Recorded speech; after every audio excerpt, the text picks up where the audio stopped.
What's up, guys? Today is the much anticipated part 1 review of this guy.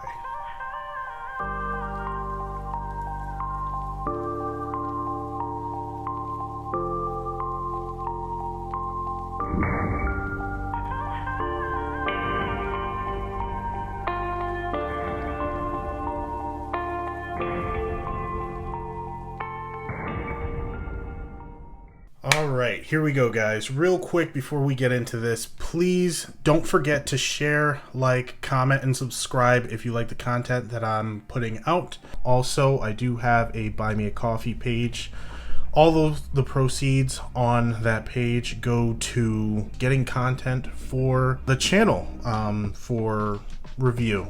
I don't have any sponsors or anything like that, so I'm kind of doing this on my own budget. So if you guys can help out, every little bit is much appreciated. Now, getting into the review of this bad boy, this is my copper and OD green monstrosity.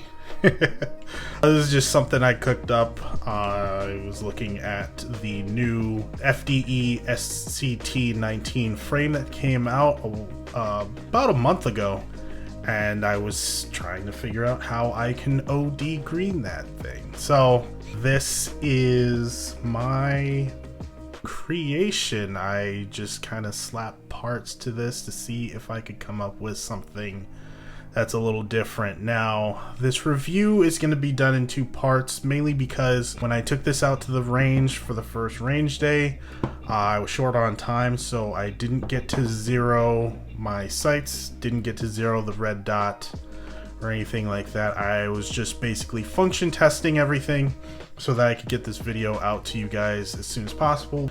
Now, going over everything, I can't link, rather, where I got everything because of YouTube's terms of service, but I can tell you what's on this beautiful piece. So, starting from the base.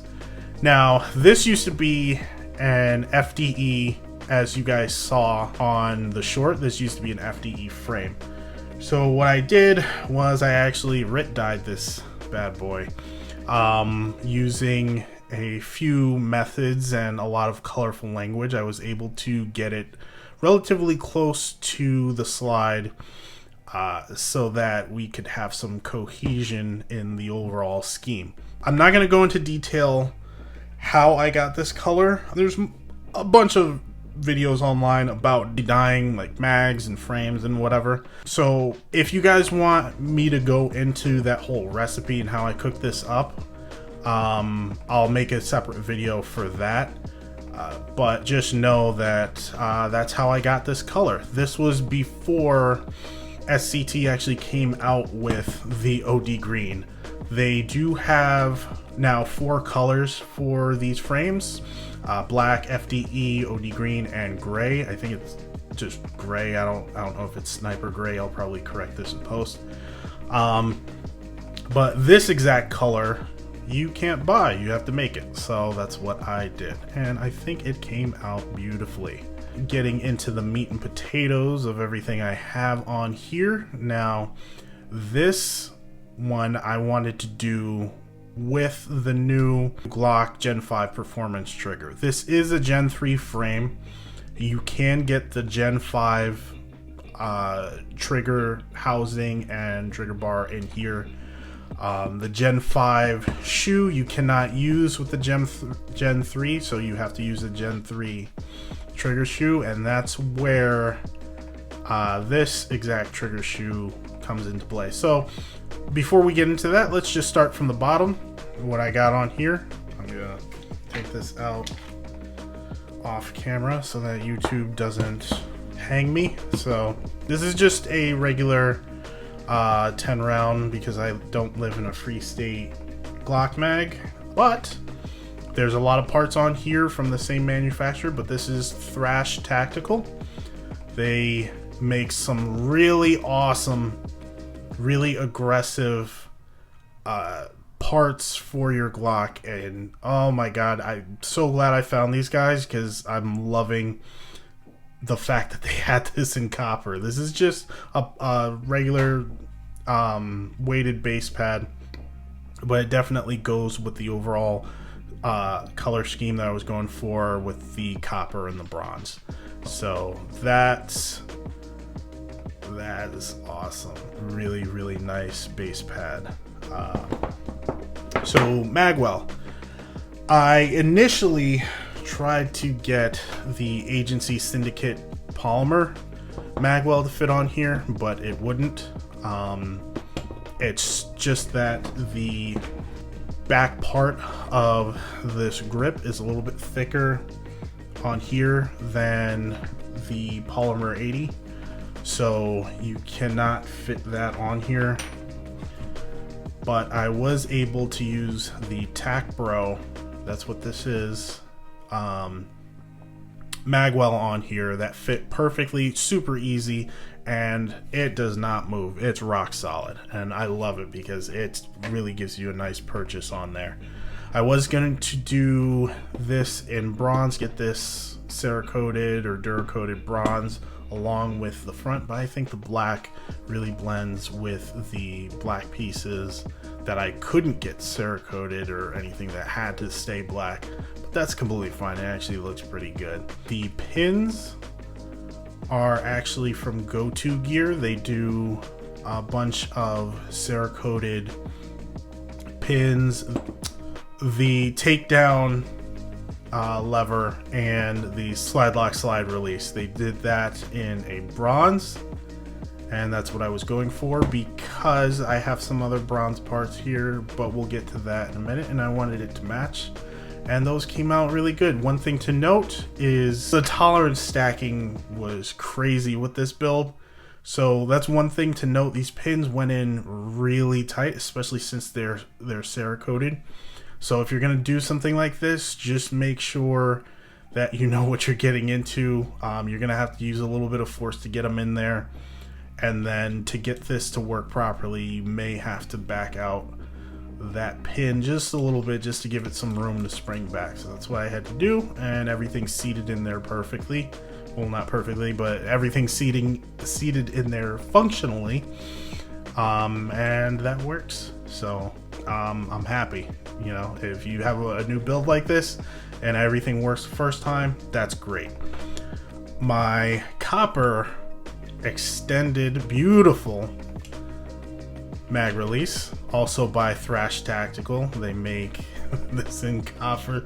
Moving up, I do have the Coyote Brown or FDE, whatever you want to call it, TLR1 HL on here just to go with the whole bronze scheme. The camera really doesn't do it justice because it's already like correcting the levels and everything, but when you have this out in the sun, it all the colors somehow mesh together.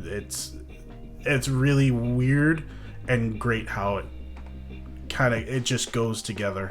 Moving back, so this is the collaboration between, I hope I'm getting this name right, Ranger Proof Gear and Johnny Glock. They did the Vex shoe, and I got this in their copper rose gold with the bazooka green safety blade in there. And just so that you guys know, there's nothing in here. This was all safety checked before. So that goes on to the Glock Performance trigger bar and housing and everything. It actually meshes really well. Moving up to the slide, I have another piece from Thrash Tactical. You're gonna notice a theme here. They make some really nice slide plates. So this one's the copper one, but they also have blue, they have silver, black. Really, really nice Damascus that I think I'm going to be picking up soon. What else we got? The slide. This is a Stifler Manufacturing slide. They actually just launched their website. They're a new manufacturer of Glock parts, Glock slides. I don't know what other parts they're going to be doing, but this is their Cobalt Kinetics green Gen 3 Glock 19 slide. It's really nice. Oh, I'm digging these windows on this this particular slide. I'm a sucker for the holes in the cuts and all that aggressiveness. So moving up, we're kind of doing this out of order. Sorry guys. I have my Vector Optics. I believe this is the SCRD 38 in their FDE. Their FDE is pretty much equivalent to the TLR1's Coyote Brown, so it matches really nice. I have this on its lowest setting. Let's get it nice and bright. Yeah, really big window, reminiscent of the Trijicon SRO, but with slight differences. The barrel, also by Thrash Tactical. Look at that. Really, really, really nice barrel. And it's got the fluted cuts. It's not wearing too bad, but really aggressive. Love the design. They do a wonderful job on this. It's really unique. So that's why I went with them. They got they got a lot of good stuff over there, guys. I'm telling you. The extractor is actually a Zev. This is burnt bronze extractor, and it meshes well with everything, especially the trigger. It's more copper than burnt bronze, and I'm really digging that. For sights, I have the Ameriglow cap sights, and you are going to get a nice, if I can get this to focus,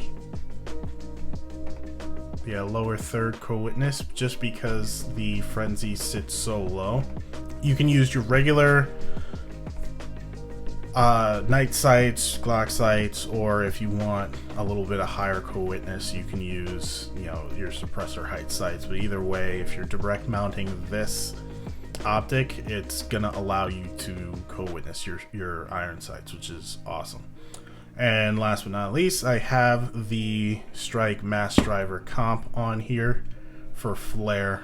This is my first foray into the Mass Driver comp, and actually it did its job. Now, before I go into it, how everything went at the range, I just want to say the Stifler slide was a little finicky getting my optic in there. I actually had to remove some material back here. There was like 1/10 of a millimeter that I had to remove. My Dremel actually slipped off and kind of scarred the back, but yes, I think it's the Cerakote layer just made it a little tough to get in there, but eventually I was able to get it in there. That's the only con. I don't know if that's an issue with all the other RMR optics. I only have a sample size of 1. So that's just something I ran into. The other thing that I'm running into is this issue where slide cycle's fine when it's ready to go. It's once you pull the trigger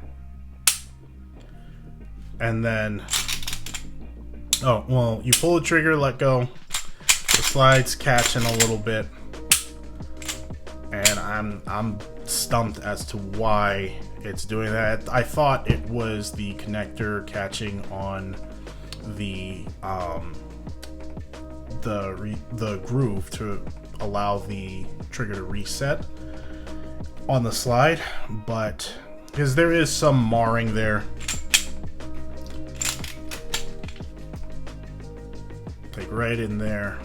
It's a little bit like comparing this to my other slides. This is a little bit of an aggressive angle for that that connector to index off of compared to my other slides. So that's something that I'm running into. I don't think it's that actual like that. I just gotta iron out that this issue, see what's going on with that. But as far as just running it at the range, I didn't have any issues with that. Now, I did have about 2 to 3 malfunctions at the range, put about 130 rounds through just the pistol without the comp, and then I put the comp on and got 60 to 70 more rounds through it. 2 of the malfunctions I induced by riding my slide release a little bit, and considering this is a completely new build with a whole bunch of parts from different manufacturers, especially with the performance trigger that's not supposed to go in a Gen 3, we've kind of modded it and made it fit. You're going to run into some issues with non-standard parts. It's just the name of the game. But the fact that I only had one major malfunction, that was an actual malfunction, this thing has actually performed pretty well for a new build. The other malfunction that I had, I was running the mass driver on it, and I thought the casing came out because, well, what I thought was the casing bounced off of the lens of my optic and went back in, because I was experiencing some erratic ejection patterns. Could have been in the ammo, because I was using 4 different kinds of ammo, 4 different manufacturers, 115, 124, between Magtech and Federal, and then Blazer, and then Federal with the 147 grain. So it could just be a fluke, because I cleared it, ran it afterwards, and it ran fine. So not only that, I ran this completely dry. Normally, if I'm breaking in something, I like to lube it up. I know some people don't like to do that. They want to take it out of the box and run it as is. I just want to give the gun the best possible chance of success, so that I'm not introducing any other variables that could cause a malfunction and then give me a false positive on a fault. So that's pretty much the build, guys. I gotta say, this thing is awesome. You'll see in the video I was slapping the trigger because I'm not used to that short of a reset on this guy. Like, that's the take up. If this was on a Gen 5, that take up, I believe, wouldn't even be there. But since it's on a Gen 3, minimal take up still. And then the break, and then the reset. I was going like this the whole time because I'm not used to it being back here and breaking that short and resetting that short. So this trigger was phenomenal. It's still, I believe this is the same pull weight. We can just do, accidentally firing that here. We can do a little test with the old gauge, see what we got.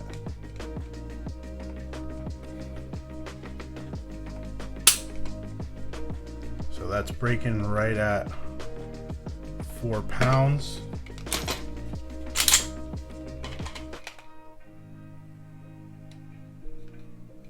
Oh, I gotta reset it.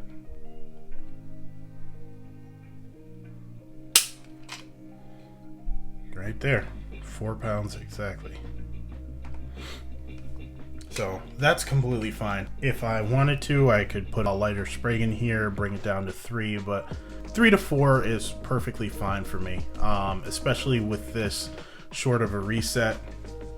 I may tune it up, I may not, who knows, but right now that's where we're at. I gotta get some more rounds through this thing and really put it through its paces to give you guys a final verdict on the overall build. Excuse me.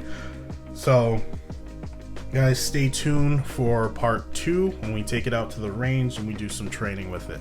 I know some people were giving me the crap and like, I never trust my luck with that, or I might not, want to carry that or whatever. This is just a fun build, man. Like, firearms doesn't have to be always about defensive training and all that stuff. Sometimes you can get a piece and just have fun with it at the range. That's it. And this is one of those little situations. Now, when I vet it, will it flex into another role? Who knows? But we have to verify that before we go down that road. So again, thank you guys for tuning in. Hope you liked the video, and I'll catch you guys on the next one.